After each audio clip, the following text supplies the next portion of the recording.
Olá, eu sou Wesley Stankovics e estamos dando início a mais um programa Imóveis e Design. Esse programa você pode acompanhar através do nosso site, das nossas redes sociais e também do nosso podcast do O Presente. Lembramos que esse programa tem o oferecimento todo especial de Activa Corretora de Imóveis e o apoio de Alumeglass, Damer Móveis sob medida, NID Rede Construcia, Tintas Rondon, Rocá especializada em pedras naturais e Vila Velha Mármores. Hoje o nosso assunto é psico e neuroarquitetura. Quem vai falar com a gente é a Luana, ela está de volta aqui para a gente conversar sobre esse assunto aí diferente dentro da arquitetura, né, Luana? Um prazer receber você. Com certeza. Obrigado, Wesley. Obrigado por estar aqui mais uma vez. Fico muito feliz. É um prazer e uma satisfação muito grande compartilhar um pouco desse conhecimento que é de fato bem diferente e super novo na nossa área aí também. Pois é novo, tanto que eu basicamente nunca tinha ouvido, também não sou da área, né? Uhum. Mas o que é então a psico e a neuroarquitetura? Bom, bem breve, bem assim, sucinto, Em 7 episódios a gente fala sobre... acompanhem todos.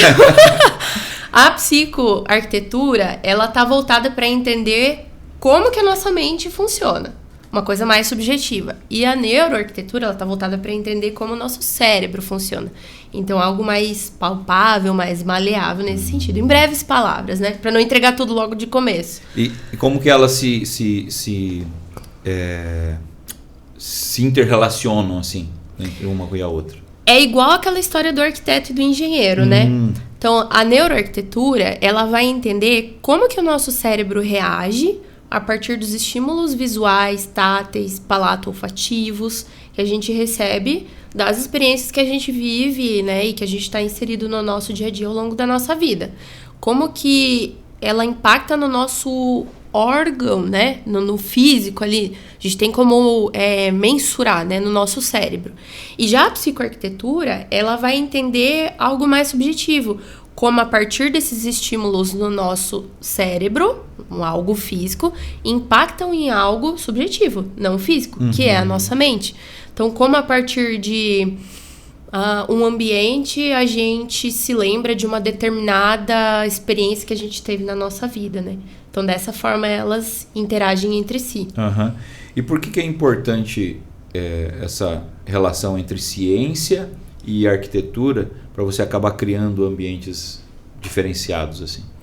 Nesse caso, a gente leva em consideração o conhecimento da neurociência, né? No caso da neuroarquitetura, o conhecimento da neurociência, tipo, um exemplo, se eu te falar para você pensar aí, você chupando um limão, seu cérebro vai mandar um estímulo pro teu cérebro inconsciente, pra tua mente inconsciente, e ela vai responder liberando mais saliva. Isso é um estímulo, então isso é um conhecimento da neurociência. O físico impacta no não físico. Quando a gente vai projetar um ambiente, a gente tem que entender que algumas formas, algumas cores, a iluminação, tudo isso está conectado com o nosso corpo e com os nossos sentimentos automaticamente. Então, pensando, eu quero que esse ambiente, no caso vamos dizer, lá da agiodontologia, eu quero que esse ambiente ele seja agradável, aconchegante, que as crianças se sintam seguras. Então, de que maneiras eu consigo proporcionar isso, né? Em formas mais redondas, em cores de estímulo mais baixo, então cores mais suaves, mais neutras. Então, com essas técnicas, a gente consegue moldar o ambiente e também trazer para fora a identidade da pessoa, né? De que forma que o nosso cérebro responde a esses estímulos dentro dos ambientes? Você já citou um pouquinho aí da AG, né? Isso. A questão do limão aí também, que nitidamente você viu? Já sente, né? O que mais o ambiente acaba proporcionando para o nosso cérebro ali para mudar o conceito assim, do ambiente? Vou dar um exemplo que eu amo e sou apaixonada, não pela história, né? Mas pelo conceito do lugar em si. Tem um museu lá em Berlim, que é o Memorial Judaico, e ele conta a história dos judeus através da arquitetura. Se vocês derem um Google aí, vocês vão ver que o lugar ele é bem pesado mesmo. a história dos judeus e a trajetória deles dentro dos campos de concentração. Então, ele usa de artifícios de cores, de tamanho, temperatura do ambiente, formas, para fazer com que você se sinta mal, de fato, para que você viva a experiência do horror que os judeus passaram durante o período do nazismo. Então, como que acontece essa experiência lá? Você acessa pelo edifício, agora eu não lembro qual que é bem certo, mas é um edifício do governo alemão, lá em Berlim, e você só acessa por lá por um túnel subterrâneo, que ele começa de um tamanho padrão e ele vai afunilando. E ele é um corredor bem comprido. Posso falar com propriedade, porque não estive lá, mas a minha professora da faculdade, ela esteve e ela contou isso pra gente, ela relatou. E você vai adentrando esse túnel e ele vai ficando cada vez menor. Então, uma sensação de claustrofobia. E é um corredor bem comprido e bem e escuro, preto, né? Então, você entra num espaço e ele te dá 3 quinas, assim. Então, você já fica meio assim, porque são formas pontiagudas, sabe? Isso te causa ali uma repulsa, vamos dizer assim, né? Aí ele tem 3 estágios ali do museu, que é um que simula a experiência da câmara de gás, uma do isolamento e outra que é onde é o espaço de amostra do museu. Então, dentro da que simula o espaço da câmara de gás, você acessa ela por uma porta de ferro, bem robusta, assim, a foto dá a entender que ela é bem pesada, e você fica dentro de um quadrado de ferro super alto. Minha prof na época relatou que lá era bem frio também, então aquela sensação de isolamento, de angústia, né? Então, através dessas técnicas vai provocando essas emoções. Aí dentro do o jardim alguma coisa, agora eu não me recordo. Então, esse jardim ele é composto por 36 pilastras, se eu não me engano, e todas elas são tortas. Então, tipo, te trazendo aquela sensação de tontura, de mal-estar, para que você sinta de verdade, 1%, talvez eu acho que seja, né? Acho não, tenho quase certeza, do horror que essas pessoas passaram, né? Sim. E mesmo o próprio museu, a estética dele, olhando de cima, o arquiteto, ele propôs uma estrela de Davi desconstruída. Então, a identidade de um povo quebrada acima de outro, sim, né? Então, através dessa técnica, ele quis mostrar um pouco a estética externa dela mesmo.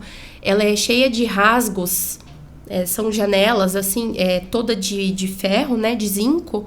E ela tem janelas, assim, rasgando como se fossem cicatrizes mesmo, né? Que foram deixadas sim, em um povo e uma nação inteira. E dentro do museu mesmo tem um fosso gigantesco, assim, eles são em 3 andares. E nesse fosso, até se vocês forem procurar, existem vários rostos de ferro e com várias expressões neles, né? Então, enquanto você pode caminhar ali, aquele eco, ele tá em todos os ambientes sendo reverberado. Então, é uma coisa, assim, bem pesada, sabe? Sim. Então, através disso que a gente consegue mexer com o nosso cérebro, com a nossa experiência, e tanto de uma forma positiva quanto negativa. Sim. E como pode, né? Você contando a história, teve um casal de amigos meus que foram para aquele campo de concentração. Em Auschwitz. E visitaram, e como é impactante, né? Com certeza. As câmaras de gás, o local onde eles ficavam, tem algumas partes construídas ainda, né? Sim.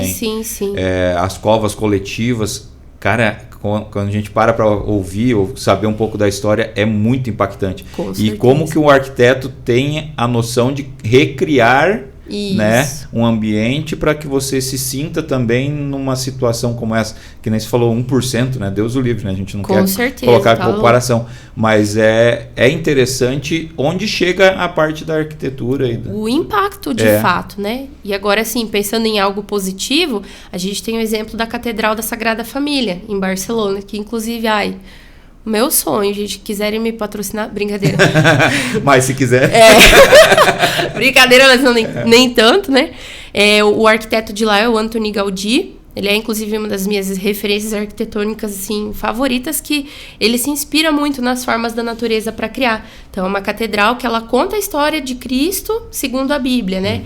E algo muito legal que tem dentro dela, uma das coisas, né, é que o Barcelona, se vocês também forem procurar, ela tem um plano urbanístico muito bonito, que é o Plano Cerdà. E todas as quadras dela, ela é uma malha assim mesmo, né? Se você olhar.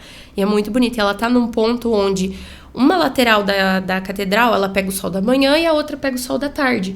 E ele foi tão, assim, minucioso nesse detalhe que ele projetou os vitrais da catedral no lado onde nasce, eles todos azuis, que são os tons do início da manhã até o meio-dia, 2, 3 horas da tarde, e onde o sol se põe, ele é todo alaranjado. Então, você tem toda aquela experiência visual, né?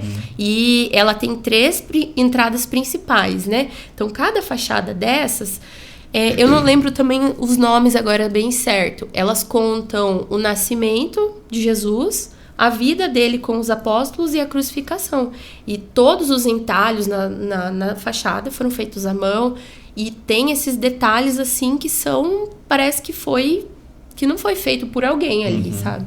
Então, tem esse lado, assim, também, que a gente consegue provocar isso dentro dos visitantes, dos turistas. Que legal. E, Luana, a gente fala de escritórios e hospitais, né? Já são ambientes assim que também, dependendo do escritório, lógico, mas os hospitais já causam aquela situação. De que forma que a neuroarquitetura está ligada com esses ambientes aí também? Ali a gente conecta um pouco também com a psicoarquitetura, né?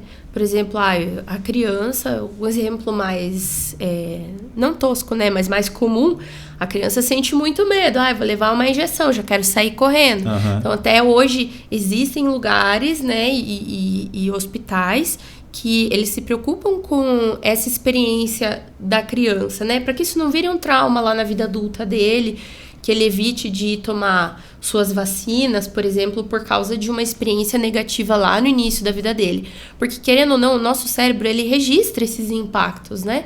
E ele cria essas crenças e essas experiências negativas que a gente vai associando ao longo da vida. Isso molda quem a gente é e transforma quem a gente é também. Não quem a gente acha que a gente é. Luana, tá. Não, é quem o nosso cérebro cresceu e aprendeu a ser. Então, nesse sentido, melhorar essa experiência e que o hospital não tenha tanto aquela cara de hospital. Que ele seja... A gente sabe que é um ambiente pesado, que não é um ambiente, às vezes, agradável de se estar, né? Porque acontecem várias coisas dentro de um hospital, né? Desde as mais felizes até as mais tristes. Então, para que seja um ambiente confortável, aconchegante para quem está usando ali como transitório, né? Tanto para quem trabalha ali também, isso é muito importante. E de que forma que o ambiente pode atender às necessidades emocionais das pessoas hoje?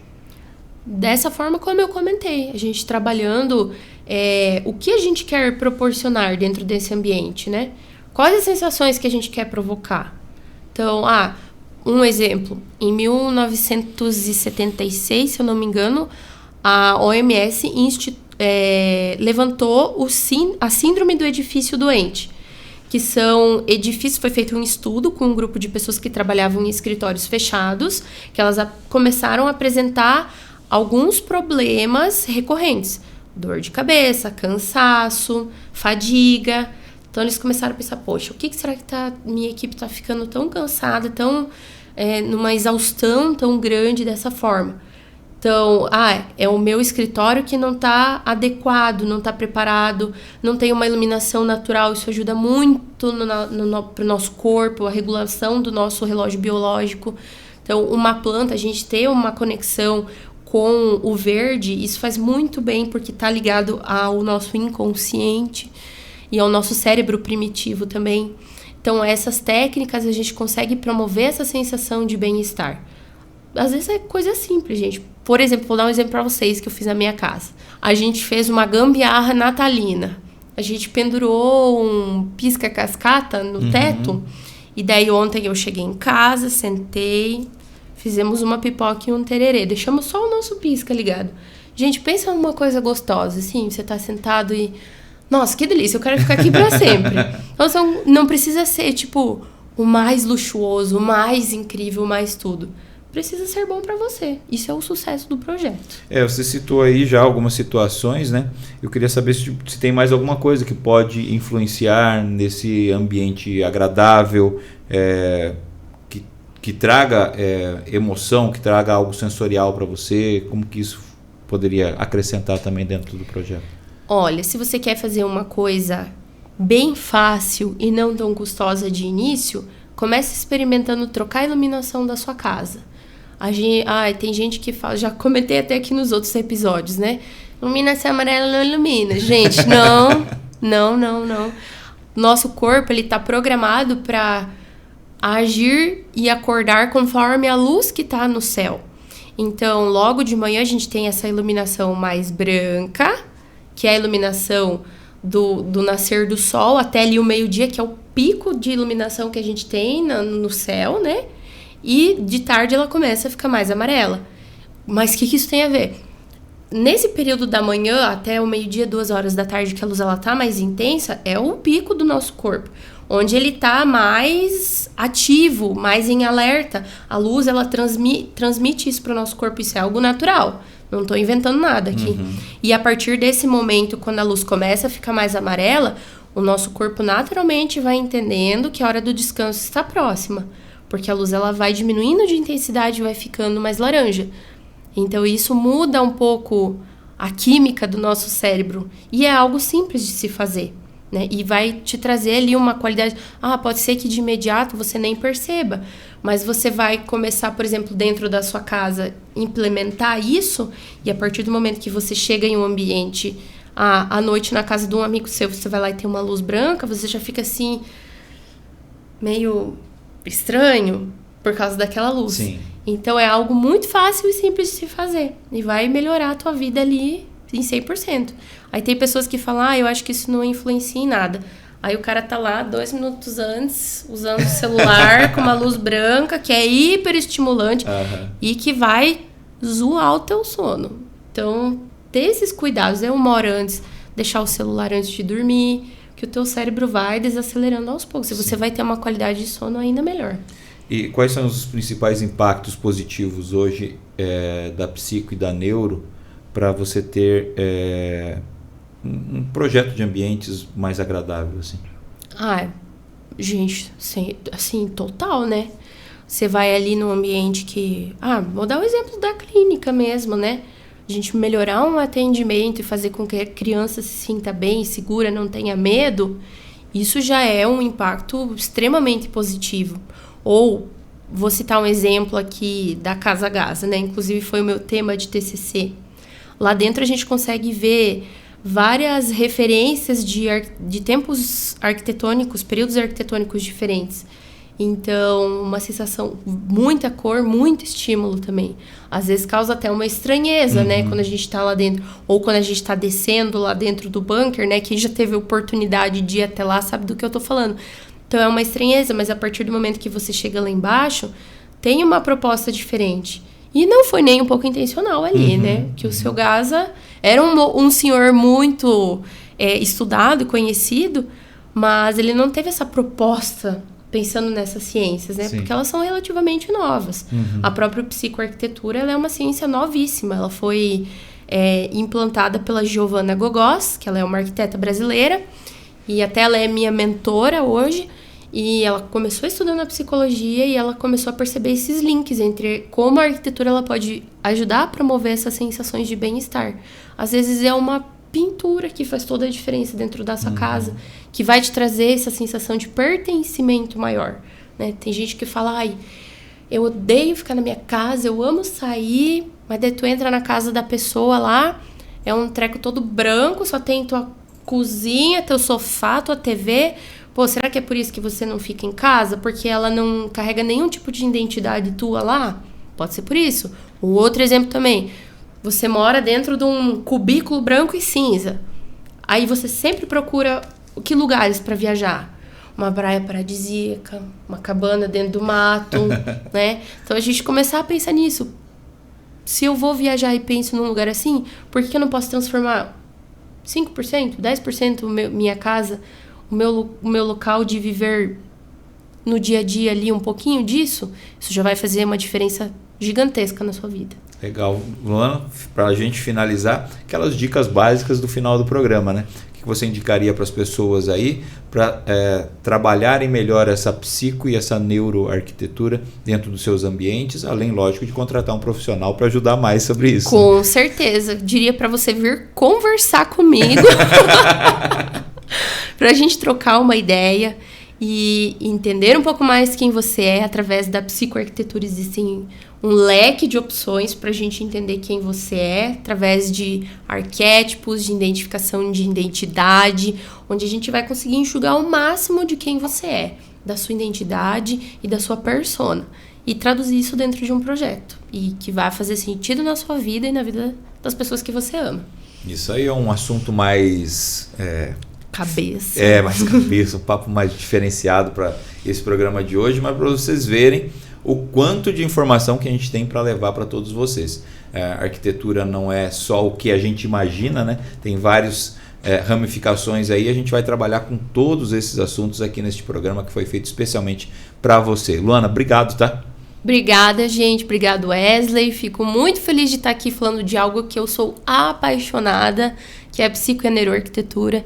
Espero poder compartilhar muito mais desse conhecimento aí com vocês. E se vocês querem conhecer um pouco mais disso também, me siga lá no meu Instagram, @arquitetaluana.interiores, para não perder nenhum conteúdo. E, claro, conhecer um pouco mais do nosso podcast e não perder nenhum episódio, né? Sim. Vai ter muita coisa aí ainda. Muita coisa para acontecer ainda. E, gente, eu agradeço a todos vocês. Fiquem ligados conosco através do nosso site, das nossas redes sociais e também através do nosso podcast do O Presente. Lembramos que esse programa tem o oferecimento de Activa Corretora de Imóveis e o apoio de Alumeglass, Damer Móveis sob medida, NID Rede Construcia, Tintas Rondon, Rocá especializada em pedras naturais e Vila Velha Mármores. E eu conto com vocês nos nossos próximos programas. Fiquem ligados conosco, que com certeza aqui você sempre terá a melhor informação. Um beijo no coração de todos e até a próxima, se Deus quiser. Tchau, tchau.